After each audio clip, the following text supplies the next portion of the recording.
नमस्कार। आज प्रश्नों की इस श्रृंखला में हम लोग आगे बढ़ते हैं और MCQ 5 सॉल्व करने का प्रयास करते हैं। इस श्रृंखला में हम जो पहला क्वेश्चन देखेंगे वो है पीसिंग टुगेदर द पास्ट पुस्तक के लेखक कौन है? A. David Clarke, B. H.D. Sankalia, C. Donald Johnson, D. Gordon Childe. The author of the book piecing together the past, David Clarke, H.D. Sankalia, Donald Johnson, Gordon Childe. तो इसका जो सही answer आपका होगा वो सही आंसर आपका क्या है? Gordon Childe. इसका सही आंसर आपका जो है गॉर्डन चाइल्ड है। ठीक है, सॉरी ये इधर से होगा।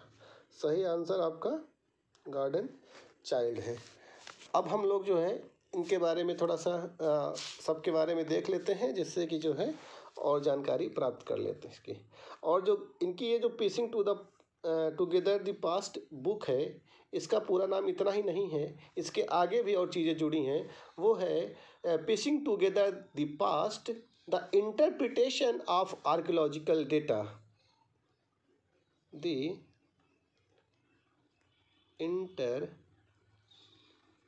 interpretation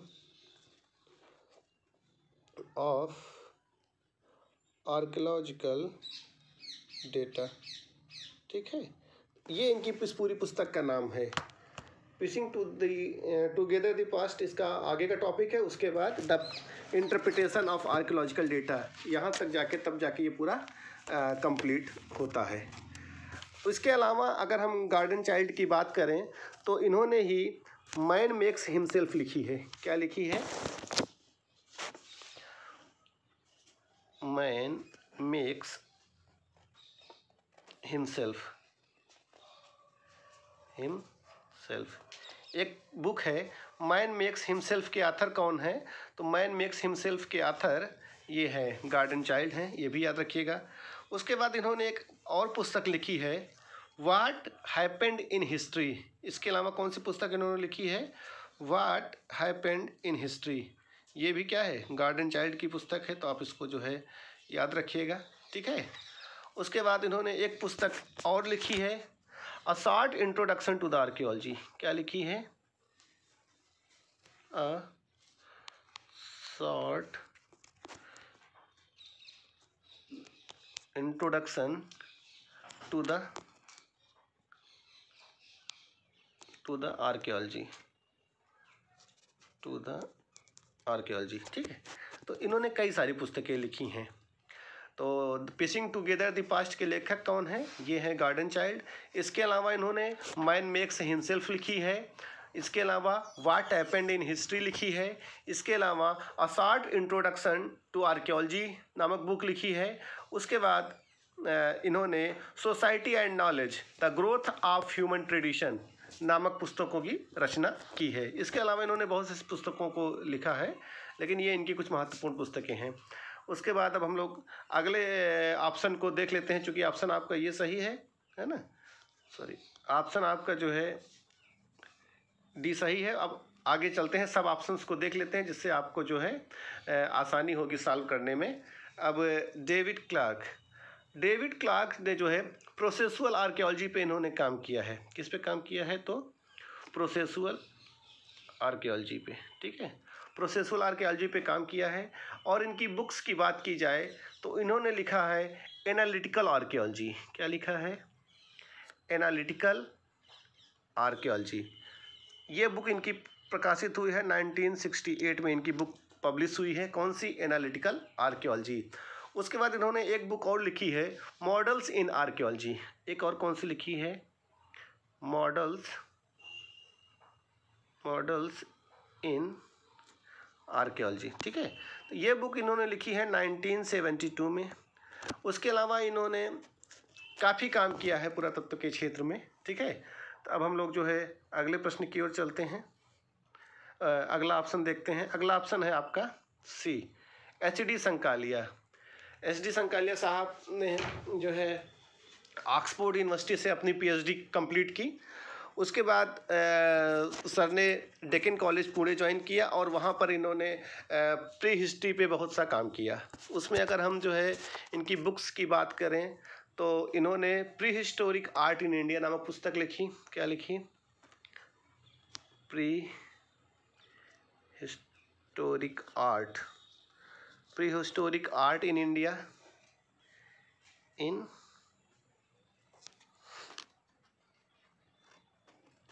नामक पुस्तक लिखी। उसके अलावा इन्होंने लिखी प्री हिस्ट्री इन इंडिया। कौन सी? प्री हिस्ट्री इन इंडिया, ठीक है। उसके बाद एक इनकी जो और महत्वपूर्ण पुस्तक है और उम्मीद है कि इस समय एग्जाम में भी आ सकती है, रामायणा मिथ एंड रियलिटी। क्या है? रामायणा मिथ, MYTH, मिथ और OR और रियलिटी, ठीक है, रियलिटी। तो ये कुछ इनकी जो है देखने वाली पुस्तक हैं। और एक और महत्वपूर्ण इनकी बुक है pre history and proto history of India and Pakistan. Pre history and proto history of India and Pakistan. उसके अलावा इन्होंने कई पुरास्थलों का एक्सकवेशन कराया। इनका नाम पुरातत्व के क्षेत्र में बहुत ही महत्ता से लिया जाता है, जैसे नेवासा हो गया, माहेश्वर हो गया, नवदा टोली हो गया, इनाम गांव हो गया। इन पुरास्थलों का एक्सकवेशन कराया है। और इनाम गांव में पहला एक्सकवेशन काले साहब ने कराया। उसके बाद इस एक्सकवेशन को कंप्लीट किया ZD अंसारी ने और MK धवलीकर साहब ने, ठीक है। तो ये हो गया इनके बारे में। अब हम लोग चलते हैं, अगला ऑप्शन देख लेते हैं कि क्या है उसमें, डोनाल्ड जॉनसन के बारे में थोड़ा सा, जिससे कि आपको सबके बारे में मोटी मोटी जानकारी प्राप्त हो जाए। अब हम अगर डोनाल्ड जॉनसन की बात करें तो डोनाल्ड जॉनसन क्या है? ये अमेरिकन पैलियोएंथोलॉजिस्ट हैं। इन्होंने जो है सबसे पहले लूसी, आपने पढ़ा होगा कई बार, लूसी मानव के कंप्लीट स्केलेटन को इन्होंने जो है खोजा था। लूसी ह्यूमन बीइंग के कंप्लीट स्केलेटन को खोजा था, जो क्या है, ये ऑस्ट्रेलोपिथेकस अफ्रेंसिस है। क्या है ये?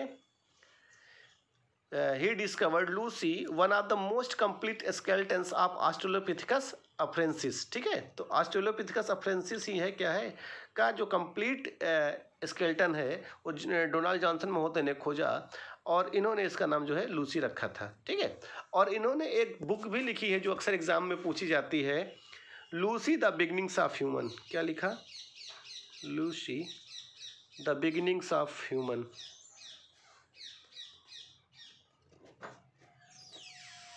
Lucy the beginnings of human, ठीक है। तो इस तरह से आप इसको देख लेंगे तो आपको उम्मीद है कि सही लगेगा। और इसका जो सही आंसर आपका क्या है वो है गार्डन चाइल्ड, ठीक।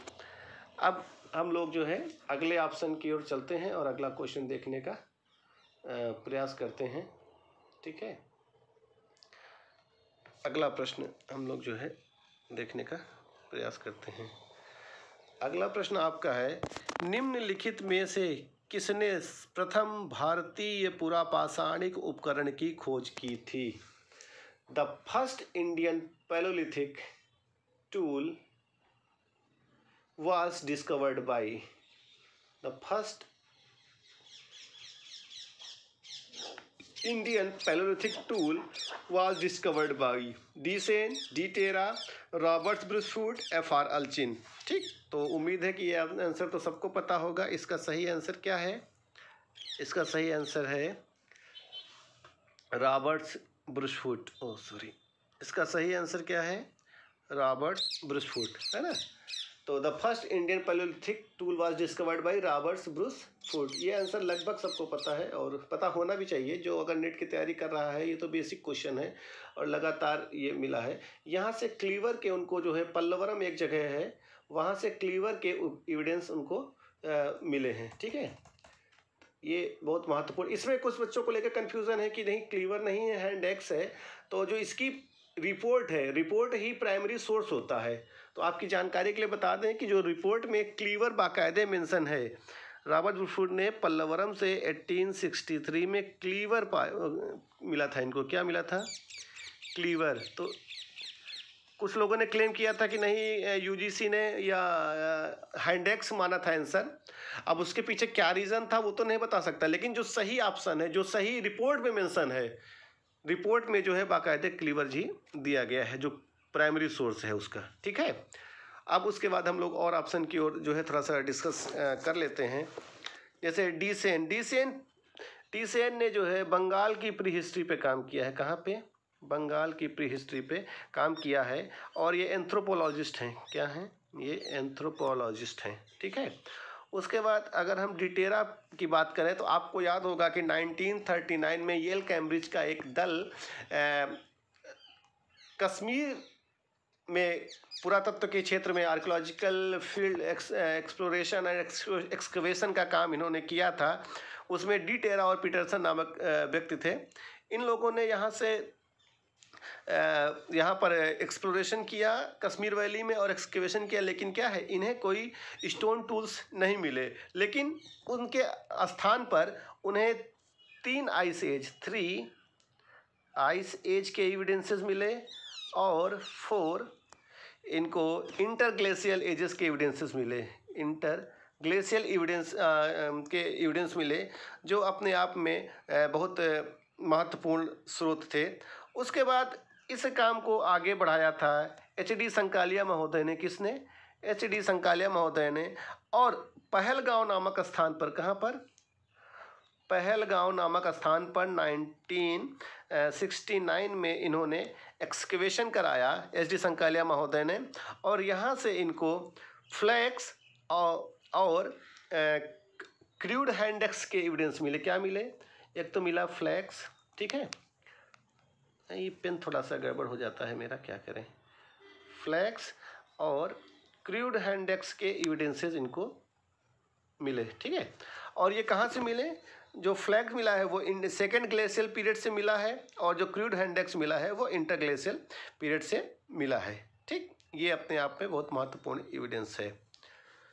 तो इस तरह से इसके बारे में आप समझिएगा कि ये एक एक्सप्लोरेशन इन्होंने कहाँ किया है, कहाँ? कश्मीर वैली में किया है। कब? 1939 में आए थे। ठीक है, तो ये याद रखिएगा। अब आगे वाला आंसर हम चेक कर लेते हैं, फैक्ट चेक कर लेते हैं। अगला क्या है?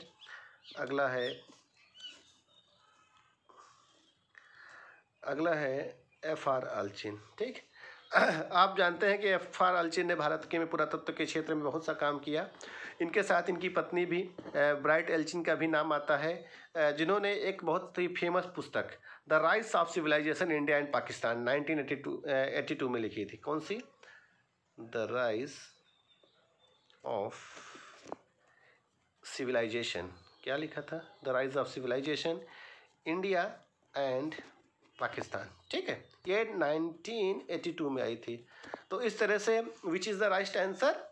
B is the right answer. ठीक है, कौन सा सही ऑप्शन होगा? तो बी आपका राइट आंसर होगा। अगर कोई प्रश्न आ जाता है the first Indian palaeolithic tool was discovered by, then it means the first Indian palaeolithic tool was discovered by Robert Bruce Foote. Which was the place? The place is Pallavaram. And what was the name of the tool? Then cleaver. Cleaver is the name of the tool. ठीक है, तो ये आप याद रखिएगा, cleaver tool का नाम है, पल्लवरम से मिला है। 1963 में इसको जो है इन्होंने 1863 में इन्होंने इसको प्राप्त किया था। तो ये सब चीज़ें आप याद रखिएगा, बेसिक चीज़ें। ठीक, अब हम लोग जो है अगले प्रश्न की ओर चलते हैं। अगला है कपाल क्षमता कैसे नापी जाती है? ठीक है, cranial capacity is determined through. Cranial capacity is determined through. कपाल क्षमता कैसे नापी जाती है? ठीक, तो पहला है नसन इंडेक्स, दूसरा है सिफेलिक इंडेक्स, तीसरा है वार्व एनालिसिस, चौथा है फ्लोरीन टेस्ट। ठीक, इन चारों में से कौन सा ऑप्शन सही है? और इन चारों में से आपका जो है पहला ऑप्शन, ठीक है, ये और सिफेलिक इंडेक्स, ये दोनों चीज़ें हैं, ए और बी बोथ आर करेक्ट हैं। ठीक है, इसमें कौन सा? ए और बी दोनों सही हैं। दोनों से ही जो है क्रोनियल कैपेसिटी नापी जाती है। ठीक, क्रोनियल कैपेसिटी किससे नापी जाती है? तो नसन इंडेक्स से और सिफेलिक इंडेक्स से।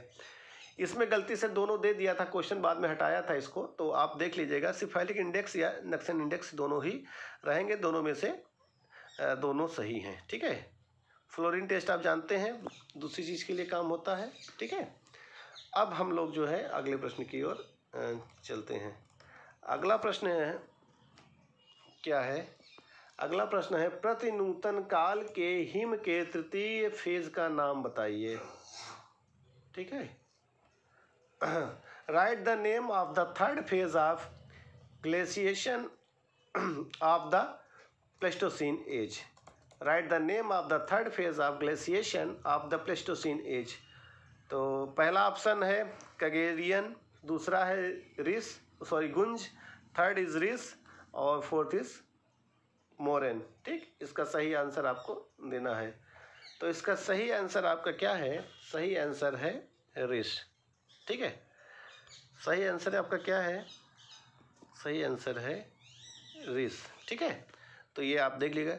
और इसके हम जो है अगर ग्राफ की बात करें तो ग्राफ आप जो है इसका याद रखिएगा, जिससे कि आपको जो है दिक्कत ना हो। पहला कौन सा है? पहला है गुंज। ठीक, दूसरा है मेंडल। ठीक, दूसरा है मेंडल, तीसरा है रिस जो इसका सही आंसर है। तीसरा कौन सा है? रिस। और चौथा कौन सा है? वुर्म। ठीक, वुर्म। ये आप हरदम याद रखिएगा, GMRV। ठीक, GMRV ये हरदम याद रखिएगा, अक्सर एग्जाम में पूछा जाता है आपको मिलाने के लिए। चारों स्टेज क्रम से लगाइए, तो ग्रूस, तो गुंज, मेंडल, रिस, वुर्म। ठीक है, तो ये आपका सही आंसर है। अब आगे चलते हैं। अगला क्वेश्चन है लकड़ी के बाण का प्रमाण किस पूरा पाषाणिक स्थल से मिला है? ठीक है, बहुत महत्वपूर्ण क्वेश्चन है ये, एग्जाम में अक्सर आता है। Which palaeolithic site has revealed the evidence of wooden spear? ठीक है, तो ये है, इसके जो है चारों ऑप्शन आपको दिए गए हैं, कोलंबो फॉल, पार्जियन, सेंट अशूल और लीमिकोक। ये बहुत महत्वपूर्ण, कई बार आया है, इसको आप याद रखिएगा। इसका जो सही आंसर है वो है कोलंबो फॉल। ठीक, कोलंबो फॉल में काम किसने किया? JD Clark. किसने किया? JD है ये क्लार्क। ठीक, JD क्लार्क ने यहाँ पर काम किया। ठीक, ये याद रखिएगा। अब अगले की ओर चलते हैं। सेंट असूल के बारे में जब हम लोग जो है प्री हिस्ट्री में आएंगे, वर्ल्ड प्री हिस्ट्री में, तब इसके बारे में सब चर्चा करेंगे। ठीक है, इनके सब के बारे में। अब अगला चलते हैं। अगला है किस भारतीय पुरास्थल से प्राचीनतम मानव का जीवाश्म मिला है?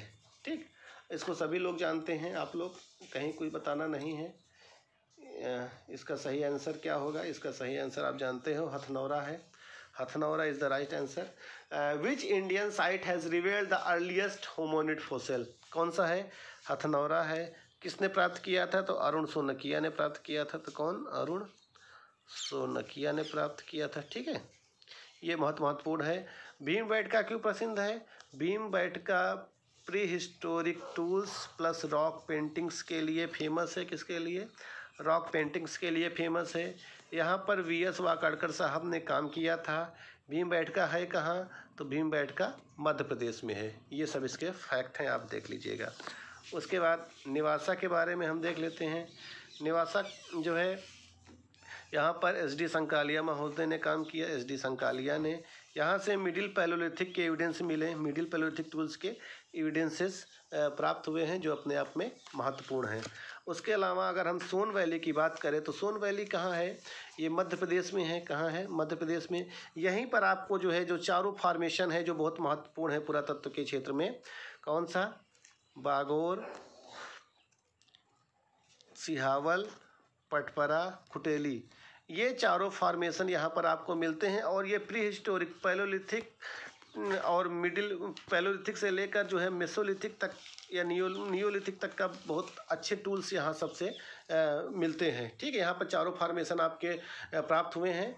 और यहाँ पर बेसिकली जो मुख्य काम किया वो इलाहाबाद यूनिवर्सिटी के GR शर्मा सर द्वारा उसके बाद किया गया। और उसके साथ साथ जो है बर्कले विश्वविद्यालय के जो है ग्राहम क्लार्क महोदय ने इनके जॉइंट कोलाबोरेशन से यहाँ पर सोन वैली में काम किया गया है। बागोर, पटपरा, सुहावल, खतौनी जैसे एविडेंसेस के प्रमाण प्राप्त हो सके हैं।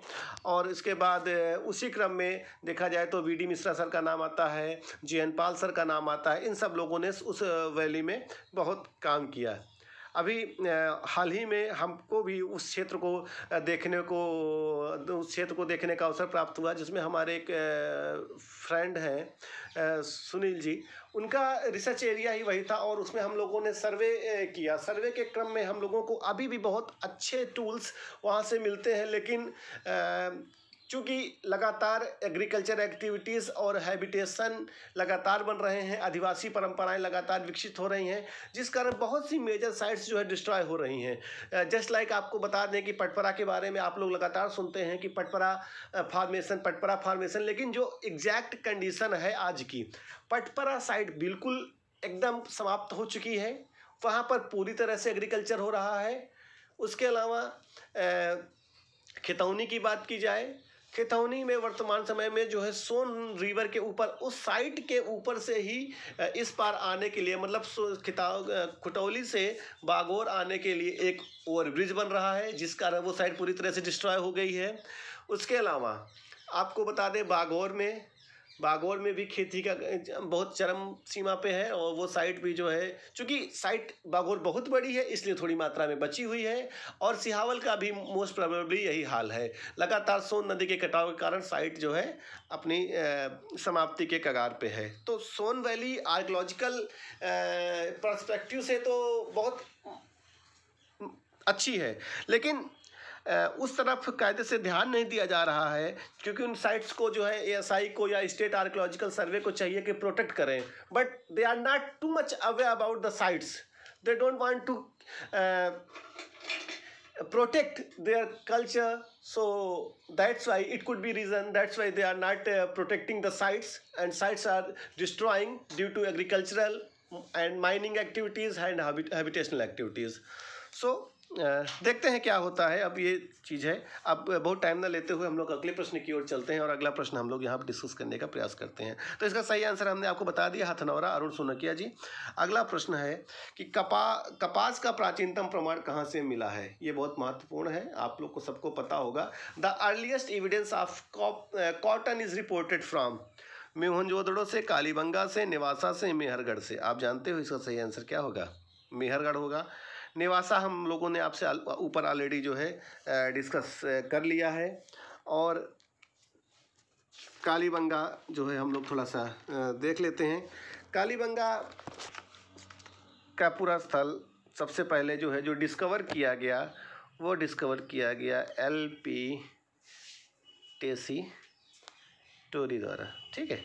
उसके बाद 1952 में अमलानंद घोष ने इसको जो है इस पर काम किया। 1952 में किसने काम किया? अमलानंद घोष ने। उसके बाद देन अगेन 1961-69 में ये साइट जो है एक्सकेवेट की गई। किसके द्वारा की गई? तो इस साइट को एक्सकेवेट किया गया BB लाल महोदय द्वारा। किसके द्वारा? BB लाल महोदय द्वारा। और BK थापर द्वारा। किसके? बालकृष्ण थापर द्वारा इस साइट को एक्सकेवेट किया गया। यहाँ से आपको जो है कालीबंगा से हमें 2 फेज़ मिलते हैं, एक प्री हड़प्पन, ठीक, एक जो है हड़प्पन पीरियड। जो प्री हड़प्पन की डेट आती है वो 3500 से जो है 3500 से 2500 BC के बीच में आती है, और जो हड़प्पन की डेट है वो 2500 to 1500 BC की डेट आती है, ठीक। और जो इम्पॉर्टेंट है, जहाँ से आपको क्वेश्चन बन सकता है कि प्री हड़प्पन से यहाँ से फोर्टिफिकेशन के प्रमाण मिलते हैं। किसके? फोर्टिफिकेशन के, रक्षा प्राचीर के एविडेंस, फोर्टिफिकेशन के प्रमाण यहाँ से मिलते हैं, जो क्या है मड ब्रिक से बने हुए हैं। दूसरी चीज़, यहाँ से जुते हुए खेत के प्रमाण मिलते हैं। किसके खेत प्रमाण मिलते हैं? जुते हुए अप्लॉक्स फील्ड के जो है प्रमाण यहाँ से मिलते हैं, ठीक, प्री हड़प्पन लेवल से। उसके बाद हड़प्पन की बात की जाए तो यहाँ पर सिटाडेल के प्रमाण मिलते हैं, जो है टाउन जो है क्या लोअर और अपर 2 भागों में डिवाइड था, लोअर अपर में। उसके बाद यहाँ से हमें ये हड़प्पन पीरियड से ही जो है मिचू हड़प्पन से फायर अल्टर के एविडेंसेस मिलते हैं। किसके? फायर अल्टर्स के एविडेंसेस मिलते हैं। ये बहुत महत्वपूर्ण है, ठीक है। तो इसलिए कालीबंगा को आप इस संदर्भ में देख लीजिए। अब देख लीजिए कि एक साथ कालीबंगा के कितने फैक्ट आपके सामने आ गए। उम्मीद है आप अगर इस तरह से करेंगे एग्जाम में तो आपको निस्संदेह फायदा मिलेगा, है ना। एक प्रश्न के साथ कितने ऑप्शन आपको जो है मिल जाते हैं। उसके बाद आप जानते हैं कि मोहनजोदड़ो का एक्सक्यूशन 1922 में ही कर लिया गया था दयाराम साहनी द्वारा। उसके बाद लगातार यहाँ पर कई लोगों ने काम किया, ठीक है। यहाँ से अन्नागार के प्रमाण मिले हैं। इसके बारे में हम लोग कभी जब विशेष व्यापक चर्चा करेंगे, जब पॉइंट में आएंगे तब उसके बारे में बात करेंगे, ठीक है। अब अगला प्रश्न चलते हैं हम लोग। अगला है, निम्नलिखित में से कौन ताम्रनिधि पुरा स्थल है? Which one of the following is the copper hoard site? First is Hastinapur, second is Jodhpur, third is Lal Qila, fourth is Gungeria, ठीक। ये महत्वपूर्ण है। तो इसमें आप जो है जानते हैं कि सही ऑप्शन आपका डी होगा। कौन सा? D is the right answer. Gungeria ही है, ठीक है। गुंगेरिया आपका डी ऑप्शन सही होगा, जो इसका सही ऑप्शन है जो है। अब उसके बाद आप जानते हो कि अब इसके बाद हम अन्य प्रश्नों को देख लेते हैं, है ना। तो लाल किला पे काम जो है कौन किया है? वो आर.सी. गौर महोदय ने किया है। किसने? आर.सी. गौर महोदय ने किया है। यहाँ से हमें जो OCP प्राप्त होती है, OCP जो प्राप्त होती है वो स्ट्रेटिग्राफिक लेवल से प्राप्त होती है, जो अपने आप में महत्वपूर्ण स्थान रखती है, ठीक है।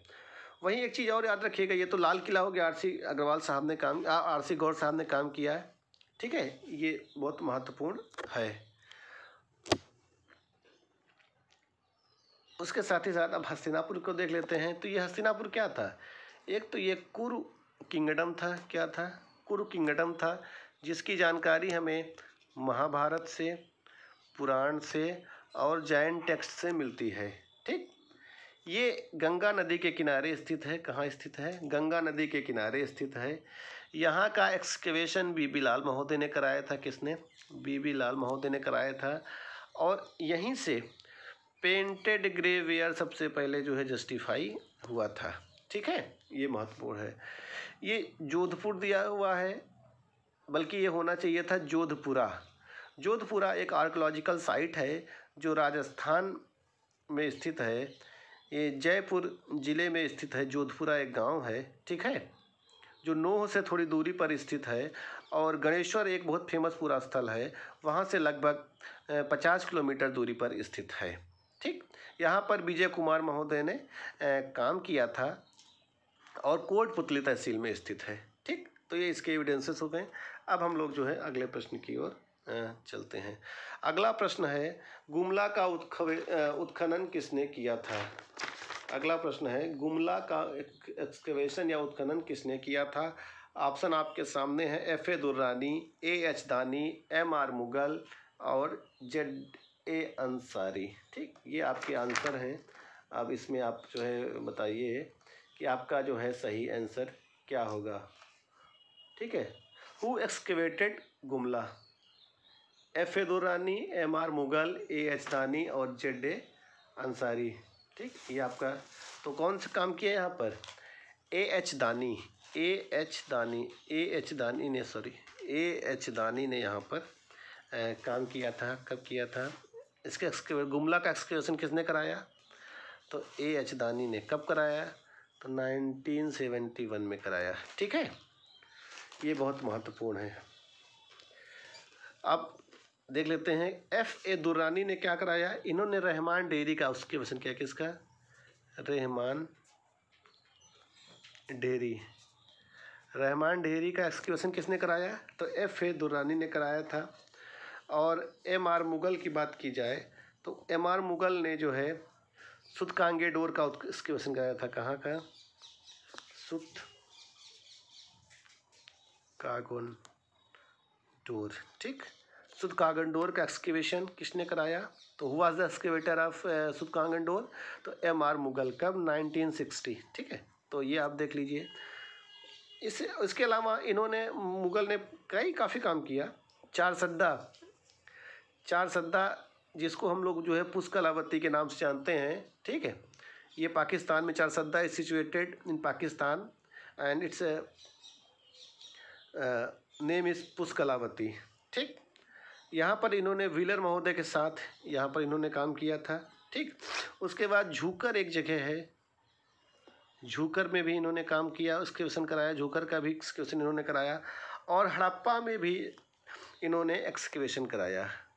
इस कहाँ पर? हड़प्पा में। तो इनका काफ़ी काम है, हड़प्पा में भी इन्होंने एक्सकेवेशन कराया। इनकी जो फेमस पुस्तक है वो है एंशिएंट चोलिस्तान, मुगल की पुस्तक है ancient Cholistan archaeology and architecture. ठीक, उसके बाद जेड.ए. अंसारी की बात करें तो जेड.ए. अंसारी ने कई पुरास्थलों पर काम किया, जिसमें इन्होंने संकालिया के निर्देशन में कई पुरास्थल चिरकी में, इनाम गांव में, कई अन्य जगहों पे इन्होंने काम किया था। ठीक, अब हम लोग अगला प्रश्न देखते हैं। मेनिहर का संबंध है। ठीक, menhir is associated with palaeolithic culture, chalcolithic culture, megalithic culture and neolithic culture. तो इसको आप जानते हैं कि मेगालिथिक कल्चर से संबंधित है, इसमें हम लोग बहुत टाइम नहीं देते हैं। ठीक, इसको फिर बाकी कल्चर्स के बारे में हम लोग इंडिविजुअल डिस्कस करेंगे। तो मेनिहर आपका जो है मेगालिथ कल्चर से संबंधित है। ठीक, अब हम लोग अगले प्रश्न की ओर चलते हैं। अजंता की निम्नलिखित प्रारंभिक गुफाओं में चैत्य गुफा कौन सी है? Which of the earliest cave given below is चैत्य गृह एट अजंता। ठीक, इसमें आपको केव नंबर दिया गया है, केव नंबर 8, केव नंबर 12, केव नंबर 9, केव नंबर 13। तो कौन सा सही आंसर है? केव नंबर 9, केव नंबर आपका 9। ठीक, केव नंबर आपका 9 इज़ द राइट आंसर। उसके बाद हम लोग जो है अगले प्रश्न की ओर चलते हैं। ठीक है, अगला प्रश्न है आपका, आस्को परपोला काम कर रहे हैं। आस्को परपोला बहुत फेमस नाम है, इन्होंने जो है एपिग्राफी पे काम किया है। आस्को परपोला काम किए इनके बारे में। तो Asko Parpola has been working on Brahmi script, Kharosthi script, Harappan script, Sharada script. ठीक, तो इन्होंने किस पे काम किया है? इन्होंने काम किया है हड़प्पन लिपि पे काम किया है। किसने? आस्को परपोला ने। कई बार क्वेश्चन पूछा जाता है। ठीक, और आप जानते हैं कि ब्राह्मी लिपि और खरोष्ठी लिपि को पढ़ने का श्रेय किसको जाता है? जेम्स प्रिंसप को जाता है। और यह जो शारदा लिपि है ये जम्मू कश्मीर J&K की लिपि है बेसिकली, मुख्य रूप से। और इसका जो डेवलपमेंट हुआ है वो ब्राह्मी से ही शारदा लिपि का डेवलपमेंट हुआ है, ब्राह्मी से ही शारदा लिपि का विकास हुआ है। ये हमें जो है 8वीं से 12वीं शताब्दी ईस्वी के मध्य में दिखाई देती है। ठीक है, तो ये महत्वपूर्ण है, इसको जो है हम लोग शॉर्टकट में ऐसे समझ सकते हैं। ठीक है, क्योंकि अगर बहुत बड़ा हम ज़्यादा डिफिनीशन देने लगेंगे तो आप लोगों को बोर भी लगने लगेगा कि ज़्यादा कर रहे हैं, इसलिए। अब अगला है, अशोक के निम्नलिखित राजाज्ञाओं में से किसमें अशोक का नाम प्रथम बार आया है? Which of the following Ashokan edicts gives the name of Ashoka for the first time? ठीक, Maski, Hazara, 14th rock edict at Girnar और मानसेहरा, ये आपका है। इसमें आप जानते हैं कि आपका सही आंसर क्या होगा? सही आंसर आपका जो है मास्की, है ना? कौन सा सही आंसर है? मास्की। ठीक है, ये सब अशोक के ही, लेकिन जो पहली बार अशोक का नाम जो है राजाज्ञा में वो कौन सा है? मास्की में। ठीक, अब हम लोग अगले प्रश्न की ओर चलते हैं। अगला है कि अश्वमेध प्रकार के सिक्के, अश्वमेध प्रकार के सिक्के किसके द्वारा जारी किए गए थे? ठीक, ये बहुत सिंपल क्वेश्चन है। इसमें first Kushan, second Samudragupta, third Pushyamitra Shunga, fourth Harshvardhan. ठीक, तो आप जानते हो कि अश्वमेध प्रकार के सिक्के किसके द्वारा जारी किए गए? समुद्रगुप्त द्वारा जारी किए गए थे। किसके द्वारा जारी किए गए थे? समुद्रगुप्त द्वारा जारी किए गए थे। Ashvamedha type coins was issued by Kushana, Samudragupta, Harshavardhana और पुष्यमित्र शुंगा। तो B is the right answer, Samudragupta. ठीक, अब देख लेते हैं कि अश्वमेध टाइप का जो कॉइन्स है वो समुद्रगुप्त द्वारा जारी किया गया था। और समुद्रगुप्त ने अपने शासनकाल में इन्होंने 6 टाइप्स के कॉइन्स जारी किए। कितने टाइप्स के? 6 टाइप्स के इन्होंने कॉइन्स जारी किए, जिनमें पहला जो है वो है ध्वजधारी प्रकार। ठीक है, ध्वजधारी प्रकार या दंडधारी प्रकार या उसे ही गरुड़ प्रकार भी कहते हैं। दूसरा है धनुर्धारी प्रकार। तीसरा है परसुधारी प्रकार, चौथा है अश्वमेध प्रकार, पांचवा है व्याघ्र निहंता प्रकार, छठवां है वीणा वादन प्रकार। इस तरह से 6 सिक्के जो है समुद्रगुप्त ने अपने शासनकाल में जारी किए थे। ठीक, अब हम लोग थोड़ा सा कुषाणों के बारे में डिस्कस कर लेते हैं। आप जानते हो कुषाण कि अगर हम क्रोनोलॉजी की बात करें तो पहला कौन सा होगा, कुजुल कथफिसिस, फिर विम कथफिसिस, जो कुजुल कथफिसिस है, फिर विम कथफिसिस है। कुजुल कथफिसिस जो है ताम्र सिक्के जारी करता है, कापर के सिक्के जारी करता है। और कुषाण शासकों में पहला शासक था विम कथफिसिस, जिसने सोने के सिक्के जारी किए थे। ठीक है, गोल्ड कॉइन्स इन्होंने जारी किए थे, गोल्ड कॉइन्स इन्होंने जारी किए थे। उसके बाद कनिष्क। ठीक, कनिष्क के मुख्य रूप से 2 अभिलेख हैं। एक है रबातक अभिलेख, बहुत महत्वपूर्ण है, रबातक इंस्क्रिप्शन महत्वपूर्ण है। और इसी रबातक इंस्क्रिप्शन में जो है कौंडिन्य की, उज्जैनी की, साकेत की, कौशाम्बी की और पाटलिपुत्र तथा चंपा की जानकारी मिलती है। ठीक, ये महत्वपूर्ण है। ठीक है, तो कौंडिन्य, उज्जैनी, साकेत, कौशाम्बी, पाटलिपुत्र और चंपा की जानकारी हमें कहाँ से मिलती है, तो रबातक इंस्क्रिप्शन से प्राप्त होती है। उसके अलावा इन्होंने शाक्य मुनि बुद्ध नामक सिक्कों को अंकित किया था, ये बहुत महत्वपूर्ण है। उसके बाद कनिष्क के बाद फिर वशिष्ठ आ जाते हैं, फिर हुविष्क आ जाते हैं, हुविष्क के बाद कनिष्क सेकंड आ जाते हैं, फिर वासुदेव फर्स्ट आ जाते हैं, फिर उसके बाद कनिष्क सेकंड आ जाते हैं, फिर वासुदेव सेकंड आ जाते हैं। इस तरह लंबी श्रृंखला हमें जो है कुषाणों की दिखाई देती है। ठीक है, तो यहाँ पर मेजर जो था वो मैंने आपको बता दिया, क्रोनोलॉजी के लिए आप इसको देख लीजिएगा। अब उसके बाद हम लोग जो है अगला ऑप्शन देखते हैं। इसका जो है हर्षवर्धन, आप जानते हो हर्षवर्धन जो है पहले जो है वहाँ थानेश्वर के क्षेत्र में राज करता था, उसके बाद कन्नौज आ गया था और वो जो है हर 5वें वर्ष अपने प्रयागराज में अपने सब वस्त्र तक दान कर देता था। आप इसकी कहानी जान चुके हैं। ठीक है, और उसके बाद जो अगला ऑप्शन आता है पुष्यमित्र शुंग। पुष्यमित्र शुंग जो है शुंग वंश का संस्थापक था। ठीक, जैसा कि आप जानते हैं शुंग वंश का संस्थापक था। बौद्ध ग्रंथ इसे जो है बौद्ध धर्म के अनुयायियों का संहारक कहता है, लेकिन इसने जो है सांची में जो 4 दीवारी बनी है उसमें इसने जो है काम करवाया था और उसमें बाकायदे उल्लेख मिलता है। तो इस तरह से यह एक धर्म सहिष्णु या कह सकते हैं जो सर्वधर्म समभाव की भावना रखने वाला शासक के रूप में हमारे सामने उपस्थित होता है, अगर हम कायदे से इसको देखें। ठीक है, तो इसका जो सही आंसर है वो है बी, समुद्रगुप्त। ठीक, अब अगला ऑप्शन देखो, अगला है भारत में सबसे पहले किसने सोने का सिक्का जारी किया। ठीक, अगला है भारत में सबसे पहले किसने सोने का सिक्का जारी किया। Who issued the gold coin in India, किसने भारत में सोने का सिक्का जारी किया। ठीक, Kadphises first, Kanishka first, Diodotus, Samudragupta. ऐसे तो आप जानते हैं कि कथफिसिस या विम जो है कुजुल कथफिसिस है, इसने नहीं जारी, लेकिन यहाँ पर कोई ऑप्शन नहीं था, इसने तो ताम्र सिक्के ही जारी किए थे, है ना। इसलिए इस क्वेश्चन को हम लोग पेंडिंग में डाल देते हैं अभी।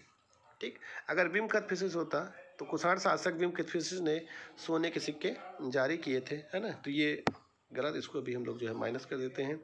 उसके बाद कनिष्क के बारे में आप जानते हैं, कनिष्क के बारे में हमने अभी आपको बताया कि इसका जो है रबातक इंस्क्रिप्शन है, जिसमें जो है कौंडिन्य, उज्जैनी, साकेत, कौशाम्बी, पाटलिपुत्र और चंपा की चर्चा मिलती है, जो अपने आप में महत्वपूर्ण अभिलेख है। उसके बाद इसके सिक्कों पर शाक्य मुनि बुद्ध का अंकन मिलता है, जो बहुत महत्वपूर्ण है। ठीक है, उसके बाद अब इसको हम लोग देख लेते हैं डायोडोटस। डायोडोटस फर्स्ट जो था ये इंडो ग्रीक शासक है। डायोडोटस क्या है, इंडो ग्रीक शासक है। ये बैक्ट्रिया में जो है इसने स्वतंत्र रूप से यूनानी साम्राज्य की स्थापना की थी। बैक्ट्रिया में इसने स्वतंत्र रूप से यूनानी साम्राज्य की स्थापना की थी। इसके बाद डायोडोटस सेकंड राजा बनता है और इस डायोडोटस सेकंड को यूथिडेमस द्वारा मार दिया जाता है। यूथिडेमस ने डायोडोटस सेकंड को मार दिया। उसके बाद यूथिडेमस का पुत्र डेमेट्रियस शासक बनता है। डेमेट्रियस के बाद डेमेट्रियस सेकंड बनता है। उसके बाद मिनांडर बनता है, जिसकी चर्चा हम अभी अगले ऑप्शन में करेंगे। ठीक है, तो अब हम अगला ऑप्शन की ओर चलते हैं, अगला प्रश्न की ओर। एजिज सेकंड का उत्तराधिकारी था। ठीक, क्या ऑप्शन है आपका? एजिज सेकंड का, edges second was succeeded by, इसका उत्तराधिकारी कौन था? 4 ऑप्शन आपके सामने दिए हुए हैं। कटफिसिस एजिलिसिस, गोंडोफर्निस फर्स्ट, मिनांडर और मोगेन। तो इसका जो है सही ऑप्शन आपका है गोंडोफर्निस फर्स्ट होगा। कौन सा? गोंडोफर्निस फर्स्ट होगा। ठीक है, और मिनांडर के बारे में मैं आपसे बता रहा था कि डेमेट्रियस सेकंड के बाद मिनांडर शासक बनता है और इसका रे अभिलेख है। क्या है? रे इंस्क्रिप्शन बहुत महत्वपूर्ण है, जो फतेहपुर में है, यूपी के फतेहपुर में है। उसके बाद इसका एक जो है अभिलेख बाजौर घाटी में मिलता है। कहाँ? बाजौर घाटी में मिलता है, जो खरोष्टी भाषा में है। बाजौर घाटी में मिलता है, जो खरोष्टी भाषा में है। ठीक है, तो सही आंसर आपका क्या होगा? गोंडोफर्निस फर्स्ट। अब हम लोग अगले प्रश्न की ओर चलते हैं। अगला है प्री हिस्टोरिक इंडिया के लेखक कौन हैं? ठीक, the author of prehistoric India, the author of, name of the author, name the author of prehistoric India. Wheeler, V Gordon Childe, Stuart Piggott, F E. Zeuner. ठीक, तो ये option आप जो है इसको सबको पता है, बहुत फेमस पुस्तक है, कई बार पूछी जा चुकी है एग्जाम में। Stuart Piggott is the right answer. ठीक, स्टुअर्ट पिगट जो है क्या है आपके सही आंसर है। और अब मार्टिमर व्हीलर के बारे में मैंने कई बार आपसे डिस्कस कर लिया है कि मार्टिमर व्हीलर सन 1944 में डीजी बनते हैं एएसआई के। ठीक, उसके बाद इन्होंने अरिकामेडू, ब्रह्मगिरी तथा एक्सकेवेशन का काम किया, हड़प्पा में काम किया एक्सकेवेशन का। ठीक है, और इन्होंने जो है तक्षशिला में काम किया, तो कई जगह इन्होंने काम किया, ये है। और बी गॉर्डन चाइल्ड ने अपना जो है urban theory, urban revolution theory दी थी इन्होंने, नियोलिथिक रिवोल्यूशन थ्योरी इन्होंने दी थी, और नगर के 10 आयाम इन्होंने जो है बताए थे। ठीक है, तो ये चीज़ है, ये आप देख लीजिएगा। अब चलते हैं हम लोग जो है अगले प्रश्न की ओर। अगला प्रश्न है कथन कारण का। ये बहुत महत्वपूर्ण है, अक्सर एग्जाम में पूछा जाता है, यहीं से लोग बच्चे जो है थोड़ा सा गड़बड़ हो जाता है, इसको बहुत ध्यान से ज़रूरत होती है पढ़ने की। ठीक है, तो पहला क्वेश्चन हम लोग पढ़ते हैं कि पाषाण युग के मानव जीवाश्म हमारे देश के अनेक भागों से पाए गए हैं। पहला, पाषाण युग के मानव जीवाश्म हमारे देश के अनेक भागों में पाए गए हैं। ठीक, कारण, यह अनुकूल पर्यावरण के कारण था। Stone age human fossils have been found in many parts of our country region.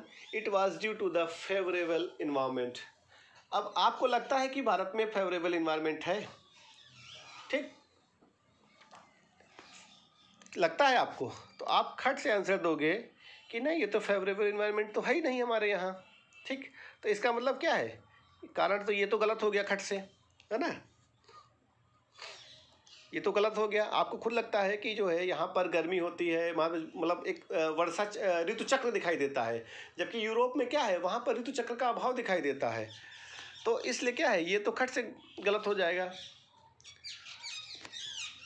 अगर हमें जो है जीवाश्म रखने हैं लंबे समय तक, तो हमें एक ठंडा क्लाइमेट चाहिए। दूसरा क्या है, पाषाण युग के मानव जीवाश्म हमारे देश के अनेक भागों में पाए गए, ये आपका जो है सही है। ठीक है, सॉरी, अनेक भागों में नहीं पाए गए। जब अनुकूल पर्यावरण नहीं रहेगा तो अनेक भागों में कैसे पाए जाएंगे? तो आपका ये जो है क्या है, दोनों को आंसर जो है आपका, दोनों कथन और कारण, जो असर्शन है और रीजन, दोनों गलत है। Stone age human fossils have been found in many parts of our country because it was due to fabulous environment. इसको जोड़ना कैसे? यहाँ पर बिकॉज लगा के जोड़ेंगे, क्योंकि यहाँ पर अच्छा, यानी मनुष्य के अनुकूल, पर्यावरण यहाँ पर जो है उसके अनुकूल था। अब इसको जो है क्योंकि लगा के जोड़ोगे तो जो सेकंड वाला अगर गलत होगा तो फर्स्ट वाला जो है देखिए अपने आप गलत हो रहा है। जब यहाँ पर अनुकूल पर्यावरण नहीं रहेगा तो यहाँ पर जीवाश्म बहुत अच्छी मात्रा में नहीं पाएंगे। ठीक, तो इस तरह से अगर इसको हम करने का प्रयास करेंगे तो आपका आंसर सही होगा। और बहुत अक्सर पूछा जाता है, तो इसमें ना ये सही है ना ये सही, अर्थात दोनों गलत है। ठीक, B is the right answer. अगला है कि इंडो ग्रीकों ने भारत में यूनानी संस्कृति को फैलाया। क्या है? इंडो ग्रीकों ने भारत में यूनानी संस्कृति को फैलाया। दूसरा है क्या उन्होंने भारत के बृहद भूभाग पर राज किया। ठीक, उन्होंने भारत के बृहद भूभाग पर राज किया। गुड, अब इसको हम देख लेते हैं। The Indo Greeks spread the Greek culture in India. ठीक, दूसरा है they had ruled over a large part of India. तो अब they have ruled over a large part of India, बृहद भारत में इन्होंने जो है क्या किया, शासन किया। तो ये भी सही है कि इन्होंने यूनानी संस्कृति को भारत में फैलाया। ठीक, और जब यूनानी संस्कृति को भारत में फैलाया तो क्या है, बहुत बड़े क्षेत्र में इन्होंने इसको जो है भारत में राज किया। तो इसमें क्या है, दोनों आपके सही आंसर हैं। ठीक, दोनों आपके सही आंसर हैं, ए और बी। अगला हम देख लेते हैं। अगला है अशोक के मृत्यु के बाद मौर्य साम्राज्य अधिक समय तक नहीं बना रहा। ठीक, अगला है अशोक की मृत्यु के बाद मौर्य साम्राज्य अधिक समय तक नहीं बना रहा। बिल्कुल सही बात है। कहाँ बना रहा? आप इतिहास को पढ़े हैं तो आप जानते हैं, the Mauryan empire did not survive for long after the death of Ashoka. बिल्कुल सही है ना, ये तो सही लग रहा है। अगला देखते हैं, कारण क्या है कि शक आक्रमण इसका मुख्य कारण था। तो it was due to the invasion of Shaka. ठीक, तो इसका मुख्य कारण क्या था? इसका मुख्य कारण शक तो थे नहीं। ठीक, इसका मुख्य कारण क्या था? इनके जो कमज़ोर उत्तराधिकारी थे, वही एक मुख्य कारण था, जिस कारण जो है अशोक का साम्राज्य लंबे समय तक नहीं टिक सका। तो इसमें क्या है सॉरी, ए तो सही है लेकिन बी क्या है, इसकी पुष्टि नहीं करता। ए सही, बी गलत। ठीक है, तो आप देख ले, ए सही किसमें है? बी वाला, ये वाला है। ये आंसर आपका जो है, ये आंसर आपका सही। ठीक, अब अगले प्रश्न की ओर चलते हैं। अगला है द्वितीय शहरीकरण गंगा यमुना दोआब में हुआ। ठीक सॉरी, पहला है द्वितीय शहरीकरण गंगा यमुना दोआब में हुआ। दूसरा है बेहतर कृषि व्यवस्था ने शहरों तथा नगरों की उत्पत्ति एवं विकास के लिए अनुकूल वातावरण तैयार किया। बहुत बढ़िया क्वेश्चन है। ठीक, second, urbanisation took place in the Ganga Yamuna Doab. बिल्कुल सही। Surplus agricultural economy favoured the growth of town and cities. बिल्कुल सही। ठीक, तो इसमें ए और आर दोनों सही हैं, तो इसलिए जो है ये डी आंसर सही होगा। ठीक है, आप जानते हैं कि फर्स्ट अर्बनाइजेशन हम लोग इंडस वैली को मानते हैं, सेकेंड अर्बनाइजेशन जो है गंगा यमुना दोआब के क्षेत्रों को मानते हैं। ठीक, अगला है हड़प्पा के निवासियों का व्यापारिक संपर्क नवपाषाण युगीन दक्षिण क्षेत्र से था। ठीक, नवपाषाण, अगला है कारण इसका है नवपाषाण युगीन दक्षिण क्षेत्र में सोना पाया जाता था। ठीक,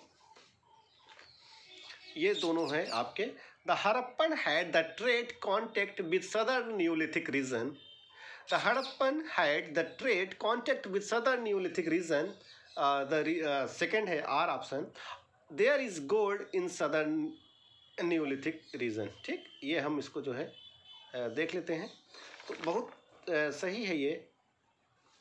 आप जानते हो कि जो हड़प्पा के लोगों का जो कल्चरल कांटेक्ट था वो सदर्न के, दक्षिण के न्यूलिथिक कल्चर के साथ था। It means A is right. दूसरा क्या है कि नियोलिथिक के लोग जो थे दक्षिण के, वहाँ पर सोना पाया जाता था। बिल्कुल, तो बोथ आर क्या है, ये दोनों सही हैं। तो क्या बोथ आर करेक्ट आंसर। इन सब क्वेश्चंस को पढ़ने के लिए आपको थोड़ा सा बुक पढ़ना पड़ेगा और बुक पढ़ने के साथ साथ आपको इसको जोड़ना पड़ेगा, तभी आप इसको जो है सही से कर पाओगे। ठीक है, ये दोनों गतिविधियाँ वहाँ पर होती थी। अगला देख लीजिए, अगला है कश्मीर के नियोलिथिक कश्मीर नवपाषाण काल अलग फिनोमिना है।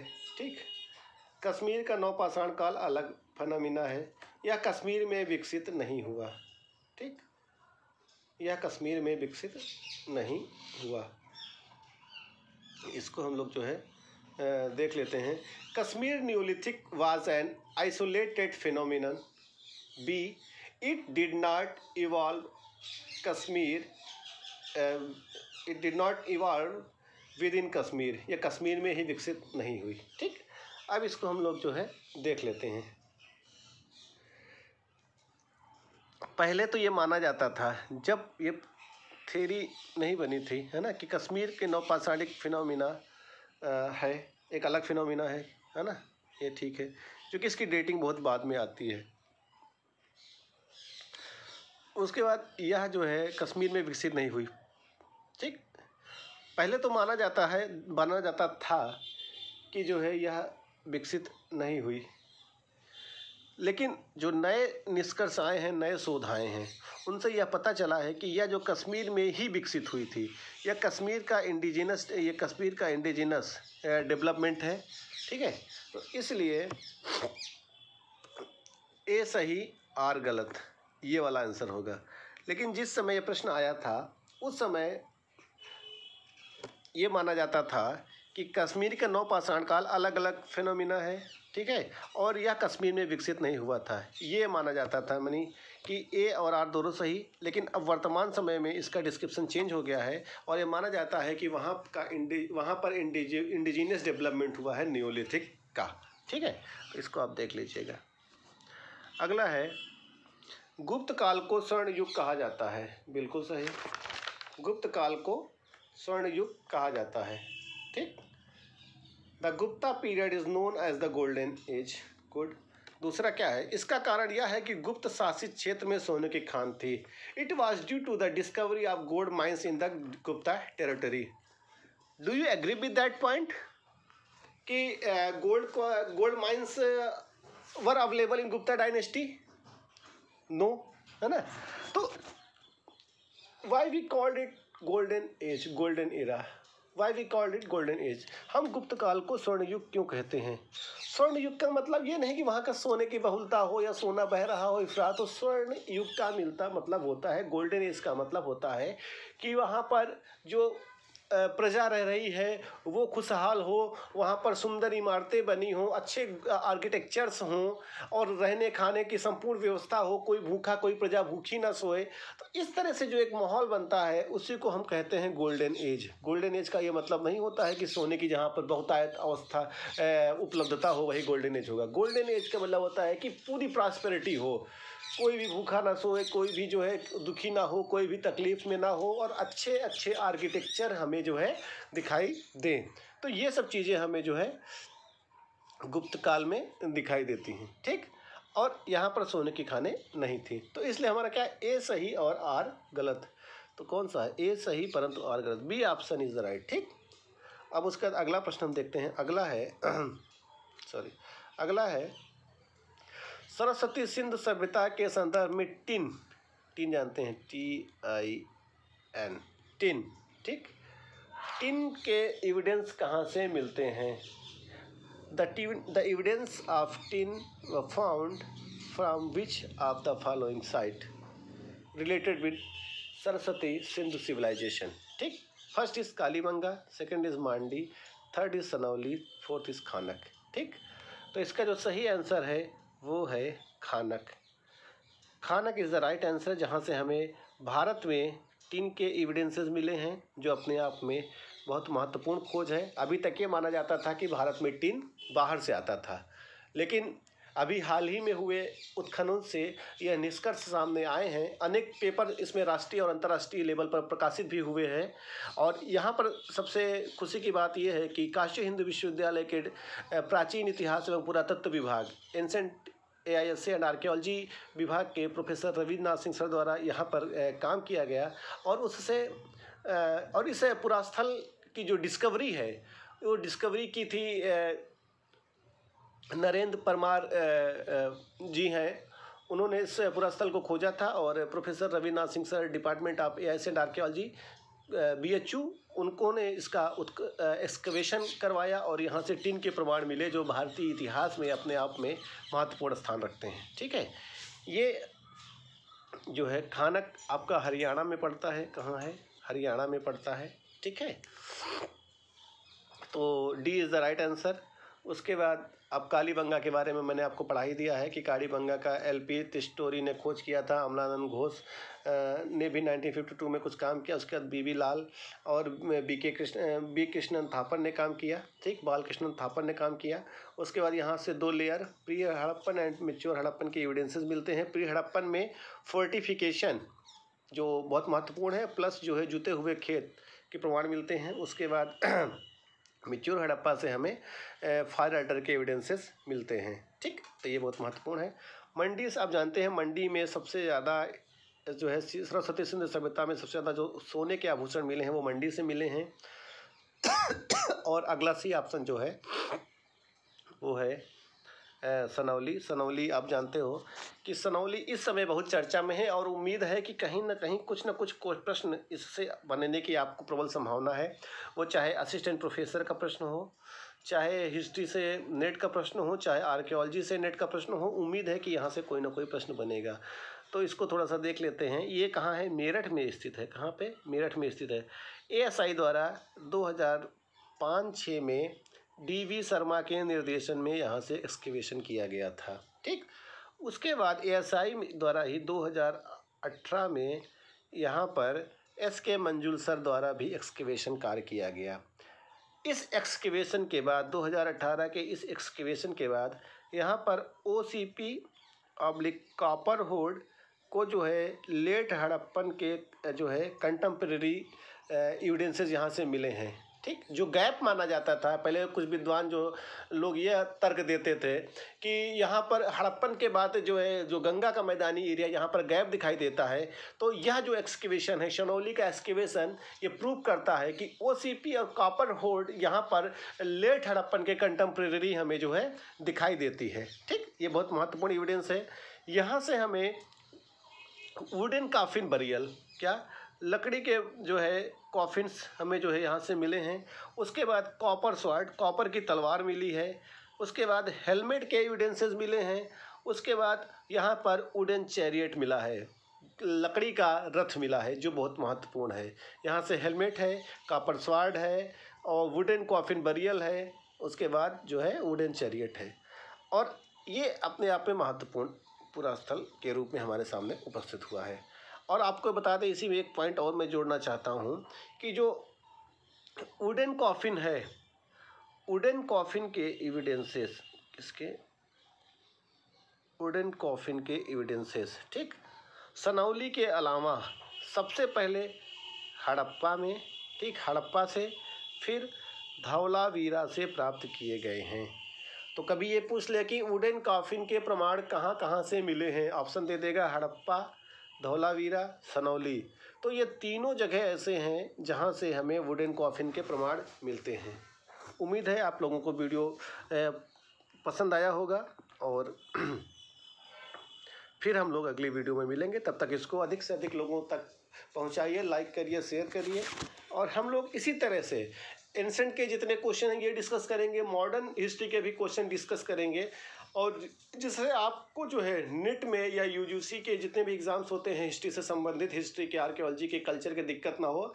साथ ही साथ असिस्टेंट प्रोफेसर के एग्ज़ाम में भी आपको सहायता मिले। इस तरह से हम लोग अगर क्वेश्चन को डिस्कस करेंगे तो कहीं ना कहीं आपके